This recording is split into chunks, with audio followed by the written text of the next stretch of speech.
Alors, le Pont-Neuf, comme chacun sait, est le plus vieux pont de Paris. Une passerelle pour essayer de réconcilier ces Français qui parfois s'opposent, alors qu'en fait, ils veulent défendre les mêmes idées et que je pense vraiment profondément qu'ils incarnent un courant de pensée majoritaire en France.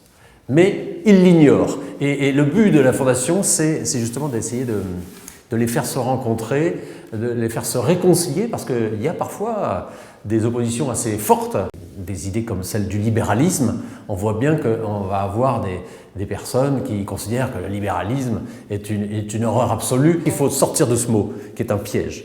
Il faut plus parler de liberté d'entreprendre. C'est l'héritage des 80 générations qui ont fait la France. Ce milliard de morts français qui ont vécu sur notre territoire national et qu'il faut écouter.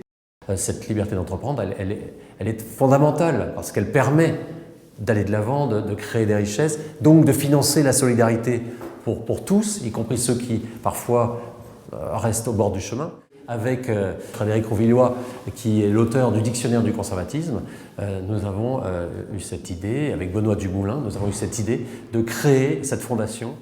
Il faut distinguer entre le mot conservateur, qui est un mot finalement à l'échelle de l'histoire relativement récent, puisque c'est un mot qui apparaît véritablement dans le vocabulaire politique français dans le courant du XIXe siècle, notamment avec Chateaubriand, lorsque Chateaubriand lance sa revue qui s'appelle Le Conservateur. On en retrouve des éléments dans l'Antiquité, chez certains grands penseurs de l'Antiquité. On en retrouve des éléments dans la pensée médiévale, dans la pensée chrétienne, thomiste par exemple, et sur un plan plus pratique, au fond, le projet capétien est à beaucoup d'égards un projet conservateur.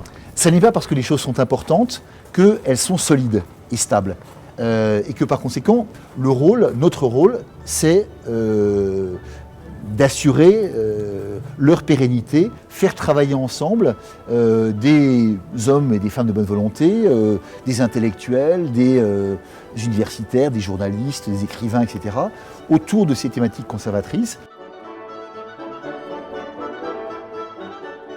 La Fondation du Pont-Neuf a pour objectif de réhabiliter la notion du conservatisme et de le décliner au plan politique sur tous les champs de l'activité gouvernementale. Nous voulons avant tout centrer notre conservatisme sur la civilisation dans laquelle nous vivons, sur la structure familiale dont nous héritons et sur la nation qui a porté ce cadre de civilisation pendant plusieurs siècles et qui est elle-même le fruit d'une lente construction politique. Le Pont-Neuf parce que c'est le moyen justement de relier l'ancien et le nouveau. Regardez, c'est à quel point par exemple ce petit médaillon par exemple, délicieusement dessiné en grisaille, cette civilisation fragile dont on parlait tout à l'heure, eh bien il faut agir pour la maintenir. Le conservatisme, c'est, je dirais, aussi une esthétique. Je dirais peut-être contrairement au progressisme.